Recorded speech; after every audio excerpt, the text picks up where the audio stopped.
The BC government has just announced even more measures to combat the soaring costs of housing in the province. And I'm not only going to cover the new tax that was introduced, but I'll also explain exactly what we know so far about last week's announcement that could make it even more rare than a Rambo cat riding a fire-breathing unicorn. That's right, as part of last week's announcement, they've actually included the extremely rare tax break, at least for first-time homebuyers. And although the information provided was vague, I'm going to show you how much you may be able to save if you're buying your first ever place here in BC after April 1st. But before I can do any of that, I have to ask you to subscribe to the channel if you are still waiting for any of these government changes to help housing affordability in the province. And don't forget to click the like button because, hey, at least they're trying something. Actually, you know what? No. This video deserves a like for sure, because the more likes this video gets, the more the government will cut taxes in the future. That is how it works, right? Right. And these policy changes mean more taxes for you if you are a home rehabber and you may need to sell quickly, and less taxes if you are a first-time home buyer that buys but not for a month or so. Either way, if you need help in my local market of Surrey or the Fraser Valley, you can book a call with me using the link in the description below at a time that works best for you. And now on to some more taxes and some less taxes. Okay, so the recent announcement was not made by the housing minister this week, but rather within the new provincial budget. And within that budget, there was two major items that related to housing.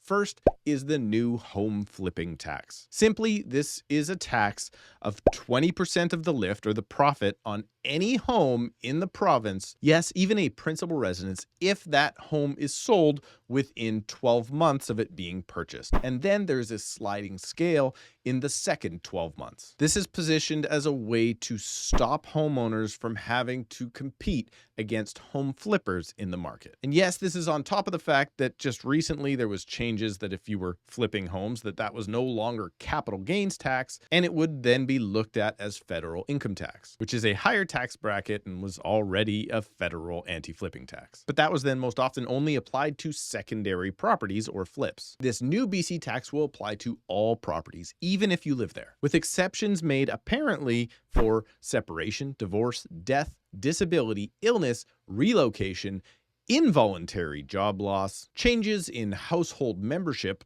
whatever that means, personal safety, or insolvency. And of course, this is only for residential properties. Oh, and hopefully there will be exemptions provided for those who are adding to the housing supply. Now, instantly, the real estate industry and the political opposition pointed out that this will likely cause even less homes to come to the market, and that these measures do not fix the overlying general housing shortage. And well, what do I think? Personally, I don't think this tax is that big of a deal, as the overwhelming amount of my clients live in their home or hold on to their properties for 4+ years. But I do see a side effect that we will continue to see happen, and has already for sure started happening. And that is the deterioration of the quality of life for many tenants and homeowners. Let's be honest here, most homes being bought for rehab or flipping are in such a bad state of disrepair that no normal home purchasers have the means to bring them back up to snuff. This means that if we decide to penalize business-minded home flippers that have the skills and funds to elevate these properties back to the standard of where home purchasers are willing to live there and a conventional mortgage can be obtained, we will for sure end up with more dilapidated properties and, quite frankly,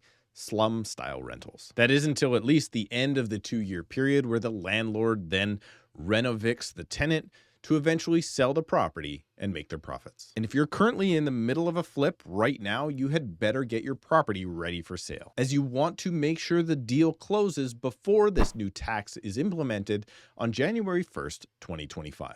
And the second announcement in the budget was something that you do not see every day, and that was a tax cut. You see, here in BC, we have something called the PTT, or the Property Transfer Tax. Now, that tax increases by greater percentages as the property value increases because tax the rich. But here in BC, we give a break to first-time homebuyers trying to get into the market. And if you qualify under $500,000, you do not have to pay the tax. Now, that number hasn't always been $500K. It has increased over time, but this is the first announcement of an increase to the limit since it was last touched in 2017. But home prices have doubled since then. So since home prices doubled, of course the government was going to increase the limit to $1 million, right? Right. Of course not. The new limit has been set at $835,000. Well, that's still a pretty good deal, right? Well, maybe.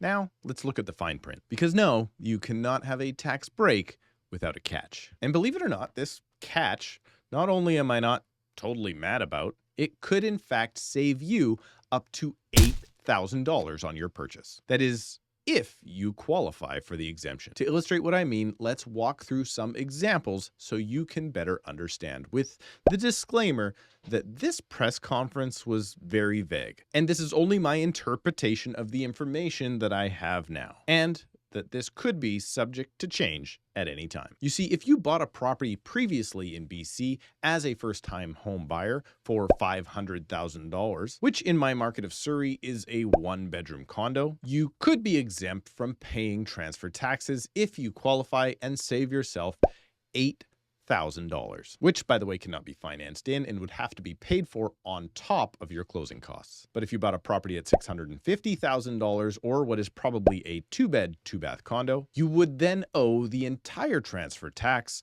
amounting to $11,000. And at $900,000 for a townhome for your young family, the tax would come in at a massive $16,000. Again, over and above the purchase price. But this new change works like this. Only the first $500,000 is exempt from the tax, just like before. Except now everyone that qualifies gets that exemption up to a limit of $835,000 in purchase price. So at that same $500,000 one bedroom, you would pay $0 still. But now the $650,000 two bedroom, you are exempt on the first $500,000, meaning you only have to pay 2% on $150,000 over $500K, or $3,000, saving yourself $8,000 on your purchase. But if you still went with the $900,000 townhome, you are now again stuck with the original $16,000, meaning that the true way to calculate the first-time homebuyer exemption is a maximum of $8,000, or just take the portion from $500,000 to the purchase price and multiply it by 2% to a limit of $835K. And really, if all of this news, either good or bad, still has you scratching your head and you need help navigating my local market here of Surrey and the Fraser Valley, well, you can book a call with me right now using the link in the description below at a time that works best for you. Thank you for subscribing, clicking the like button, and we'll see you in a couple of days.